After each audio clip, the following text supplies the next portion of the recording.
Everybody, this is Keith, and welcome back to the Common Sense Practical Prepper podcast. Today is January 12th, 2024, episode 63, and it is barely January 12th. Slightly after midnight, I'm on the way to the airport. Normally, I fly out of RIC, Richmond International, but the airfare was absolutely ridiculous, so I'm on a bit of a road trip, traveling about an hour and a half, 2 hours to Norfolk International Airport to fly out since the airfare was much, much more reasonable. Now, you notice when I said Norfolk, it's actually Norfolk, Virginia. However, if you're from Virginia, it's pronounced Norfolk. A lot of times on movies and TV shows, they'll say Norfolk, which is absolutely incorrect. If you're from the Midwest, you don't go to Louisville, Kentucky. It's Louisville, Kentucky. So there's just a bit of a lesson as far as how to correctly pronounce Norfolk, Virginia, and Louisville, Kentucky.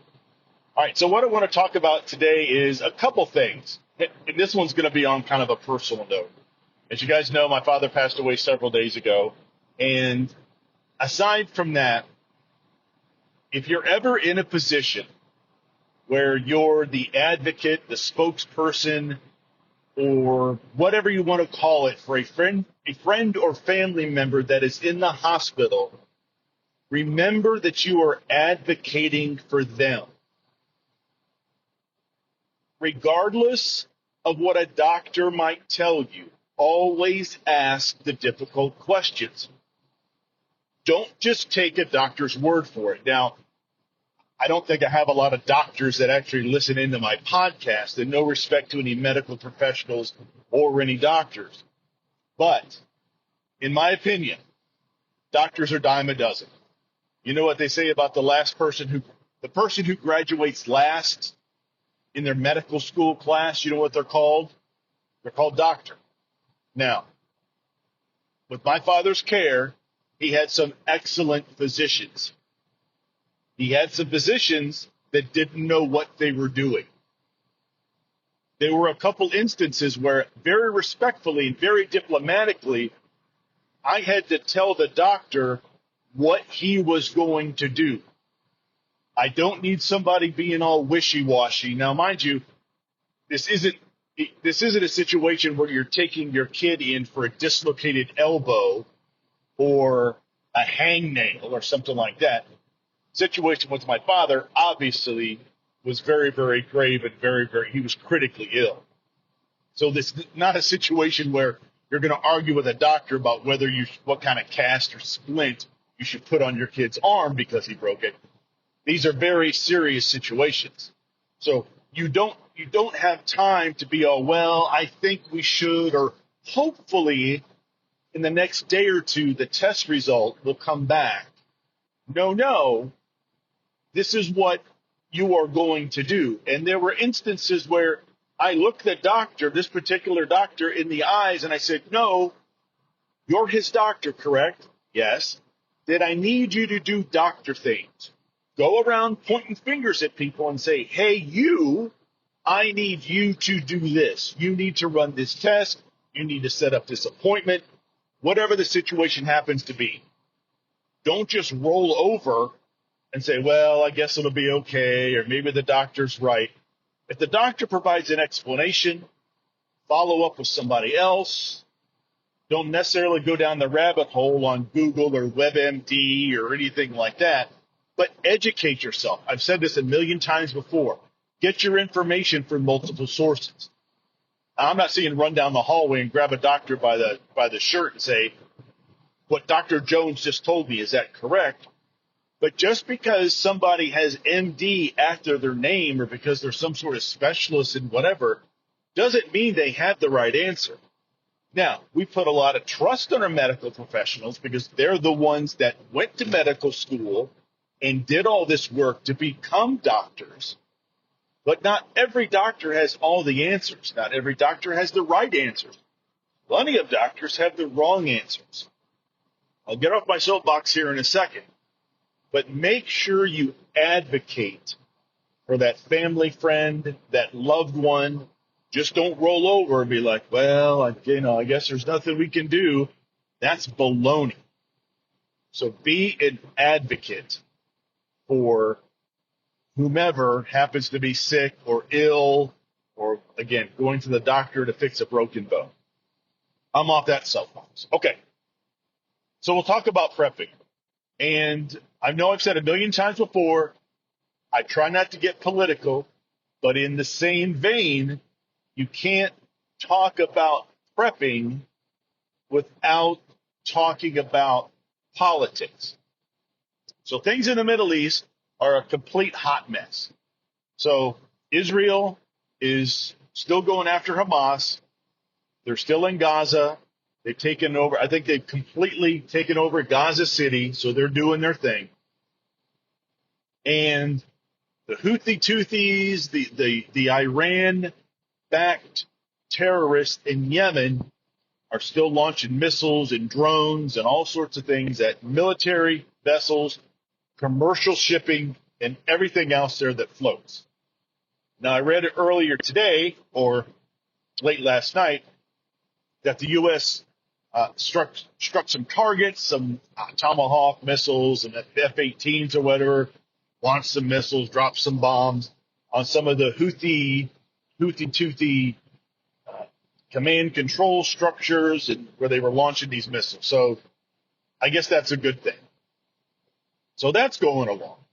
And it's taken, in my opinion, it's taken far too long. Just level them, find out who they are and just level them. Because, again, we're fighting a proxy war against Iran, just like we're fighting a proxy war against Russia in Ukraine. Speaking of Ukraine, have you noticed Ukraine has not been in the headlines in the last 2 or 3 weeks?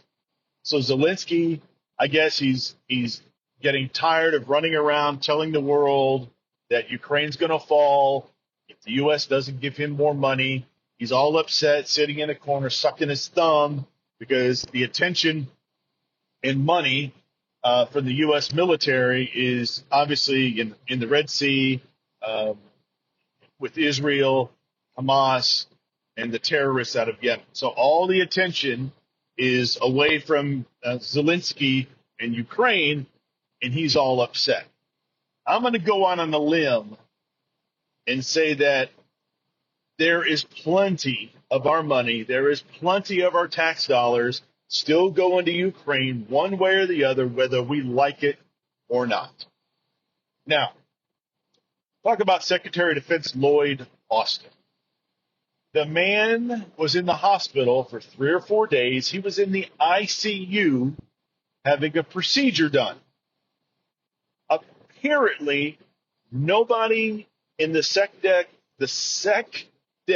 office, the Secretary of Defense office, decided to tell the White House that the number one man, the Secretary of Defense, was indisposed because he was in the ICU. Now, was he intubated? Was he under anesthesia? I don't know. But you would think, call me crazy, but you would think somebody that important with everything that's going on in the world, you would think that somebody would maybe text the White House, hey, Jimmy, it's Mike over at Defense. Lloyd's in the hospital, and we're going to put the deputy director, secretary of defense, whatever her name is, we're going to put her in charge, so she's going to be the point of contact in her team in case you need anything. That didn't happen. Oh, and this lady who's the assistant deputy director, secretary of defense, whatever, she was on vacation. She was like South America, Central America, Venezuela. She was on vacation. Now, understand we have sat phones and secure line of communications, but I bet you a nickel she had no idea that Lloyd Austin, her boss, was in the hospital. And if she did, she probably has no idea what she's doing. Because if you think about it, no one's ever heard of this lady until Lloyd Austin was in the hospital, because we had to find out who she was. It's not like she's holding press conferences. It's not like people are sticking a microphone in her face saying, hey, lady, could you tell us about What's going on in the Middle East? Can you tell us about Israel? Can you tell us about Russia? What's going on in Ukraine? She probably gets her briefings, but she has absolutely no clue what she's doing. Anyway, she's on vacation. The ineptitude, I cannot believe. First of all, I can't believe this isn't getting more press than it is. Well, I can. But can you imagine a person that is that vitally important to the running of the U.S. military just is out of commission for several days, and nobody seems to worry about it. Nobody wants to let the White House know. Now, that's either complete ineptitude, which I think it is, or the people that are pulling the strings in the Biden administration knew what was going on, and they really don't care where Lloyd Austin is because they're doing their own thing. Now, if anybody listening to this podcast believes that President Biden is actually in charge, if anybody listening to this podcast believes he's actually calling the shots, this is not the podcast for you, and you should probably turn it off. Everybody knows, left, right, center. Everybody who has half a brain understands that the Obamas, Valerie Jarrett, Susan Rice, Podesta, and all the old gang from the Obama administration are the ones running the show. It's a very well-known fact. Nobody necessarily wants to talk about it, but that's what's going on. And that's the truth. And again, if you find that hard to believe, you might want to listen to a different podcast. That is one of the hundreds of reasons why I prep. If we have a government that has no idea where their Secretary of Defense is, if we have the president that, and you've seen him on TV, getting lost on a stage, looking to shake hands of people that aren't even there, he mumbles all the different words. I feel sorry for him. I feel sorry for his family. I cannot believe that they're just propping him up there on stage. Call it elder abuse. Call it whatever you want to. But I honestly feel sorry for the man. I am not a fan of Biden, but it's just sad. It's sad for him, and and on a larger scale, it's sad for the country. I've always told people that you should always question what's going on. Respectfully question. Question authority. Ask what's really going on. Get your information from multiple sources. But to think that he's actually running the country is just not happening. Now on the flip side, we talk about President Trump and the indictments and all the things that are happening. A lot of the talking heads on TV, including the President Biden, and all these politicians, that MAGA Republicans and people that vote for Trump and Trump supporters are a threat to democracy. White supremacy is the biggest threat to democracy. If you believe that, this is not the podcast for you. You should just click somewhere else, listen to NPR, because what I talk about is the truth as I see it. And for people to hide their head in the sand and to not even realize what's going on, you're doing yourself and your brain a disservice. Find out for yourself. Now, I am to the right of center. I'm not on the far right. I'm not on the far left, but I am right of center when it comes to politics, the economy, finance, that sort of thing. Probably not a huge surprise. I'm going to go on a limb again and say that most people who prep are probably right of center. Just a guess, but I'm probably right. Let's talk about Washington, D.C., the swamp, whatever you want to call it. I live 95 miles from Washington, D.C., and in my history of failed relationships in the past, I fortunately or unfortunately, whatever you want to call it, have dated, had relationships with folks that were career government employees. No need to get into who they are or what they did, but let's just say that some of these folks were fairly high on the food chain. Okay, they weren't getting invites to the Oval Office on a regular basis, that sort of thing. So don't, it's not like I was, in a relationship with somebody on the Supreme Court or any crazy thing like that. Lord, why did I just go there? Anyway, but these folks are career employees in the government, and they had various roles, and they were in positions where they knew what they were talking about. Now, I wasn't provided any top secret information. No laws were broken. These were people that worked and lived right outside of D.C.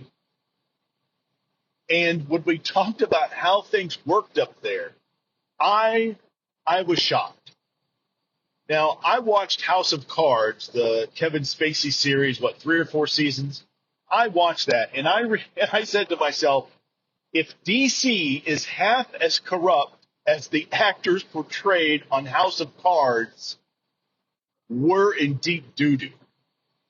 Well, D.C. is much, much worse than anything Kevin Spacey, and I forget his wife's name. She's rather attractive. I forget her name anyway. Robin something or other. DC is much, much worse than House of Cards portrayed. Now, these folks would tell me stories that in the government circles as a government employee, ineptitude was rewarded with promotion. The worse you are, the quicker you get promoted and the more money that you make. It literally takes an act of Congress to get somebody fired. You don't get fired from your government position. If you do really, really poorly, bad. If you do such a poor job that they really can't promote you any higher, they just kind of put you in an office somewhere and you just sort paper clips for the rest of your career. They just keep you out of the way so you don't do but so much damage. You look at the IRS, you look at all these bloated government agencies, Department of Education, on and on and on, about how there's so many different government programs that aren't just conducted in one or two of these departments or one or two of these entities. They're being run in several different agencies at the same time, basically doing the same thing at a tremendous cost to taxpayers. The government agencies don't talk to each other. They have to spend their budget, because if your government agency is given $1 bajillion and you don't spend $2 bajillion and go way outside your budget, then you're not doing your job. It's been told to me that if you spend less than what you're budgeted, you get in a lot of trouble. Because if you're given $1 bajillion and you only spend $750 million, then someone says, well, obviously you don't need that extra money, and they're going to give that money to a different agency or a different department. Now, that's not going to go over very well, excuse me, because you've got a lot of trips to make, you've got a lot of junkets, you've got to have all these conferences at these 5-star resorts. When you go to these conferences, you need to play a lot of golf and basically not do what you're there at the conference to do. The horror stories that these folks told me were absolutely insane. So to bring this back around to prepping, that's one of the many reasons why I prep. Because the government's corrupt. They don't manage their money well at all. And when the poop hits the fan, nobody from Washington, D.C. is coming to save you.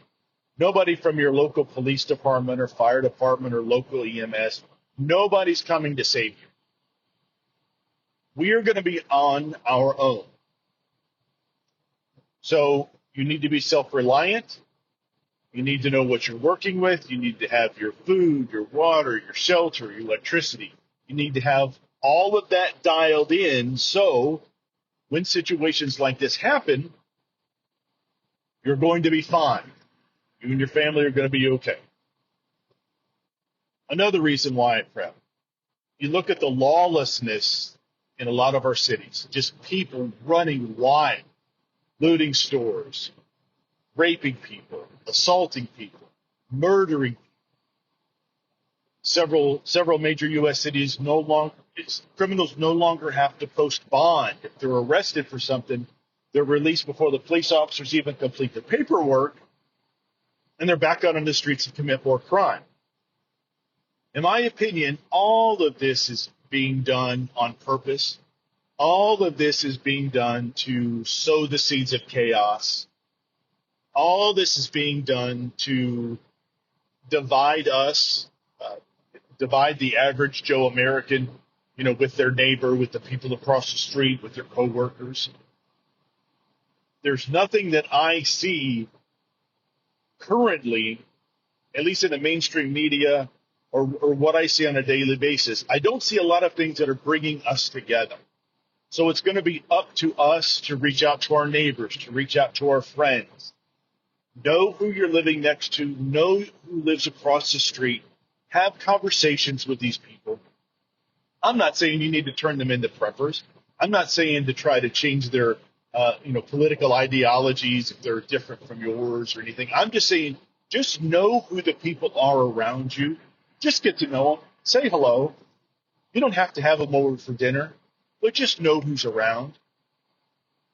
Don't let what's going on in this country or in this world divide you from your friends, your neighbors, or even your family members. You look at the border, the tens of thousands of illegal immigrants every week that are coming across. A lot of these are military-aged males, not just from Central America. We have Chinese. We have folks from the Middle East. If you've seen some of the videotape that these citizen journalists have put out there, it's crazy. It's not a Hispanic or a Mexican mother with her 3 kids in tow and perhaps like part of her extended family. These are coyotes that are bringing across military-aged males. Now, why would there be an influx of military-aged males coming into the United States? Okay, they're not here to get jobs. They're not here to work construction, landscaping. They're not here to start a family. They're not here to go to trade school. They're not here to pay taxes. These people are being sent here and being allowed in to sow the seeds of chaos. Our educational system is overcrowded. It's being overrun by illegal immigrants. The healthcare system the same way. This is all done on purpose to inject chaos, friction. So you and I, the neighbor across the street, or whomever, has to wait 12 or 16 hours at the emergency room if you have an emergency. It's done to overwhelm the healthcare services. So would you try to see your doctor, try to see a specialist? You can't get in to see your doctor for 3 weeks. You can't get in to see your specialist for a month because they're just so overwhelmed. All being done on purpose. It's all by design. And I guess the government can swoop in and try to save us from ourselves or save us from all the chaos that's going on. But again, that's my 2 cents. And again, one of hundreds of reasons why I prep, why I try to be self-reliant, why I try not to rely on the government, local government, federal government, whomever. There are certain aspects of the government that serve the citizenry, that serve me, that serve the country very well, but those are very, very few and far between. Nothing I see in 2024, even as the election gets closer, I don't see anything. The economy, the political process, I don't see any of this getting better.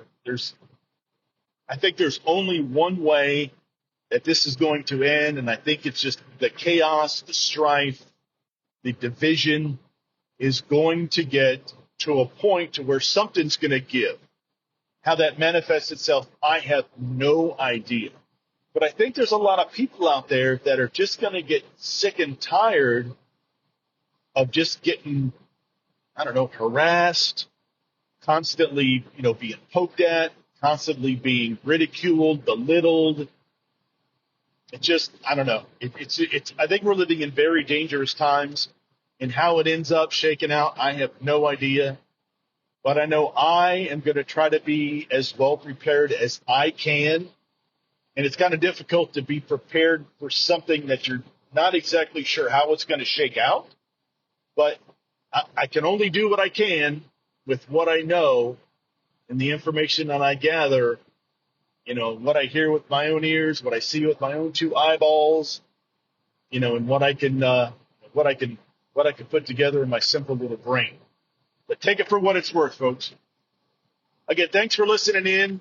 This has been the Common Sense Practical Prepper Podcast, episode 63, January 12th, 2024. You can reach me on the Twitter at prep_podcast, or you can search Common Sense Practical Prepper Podcast. Practical Prep Podcast at gmail.com is how you can reach me via email.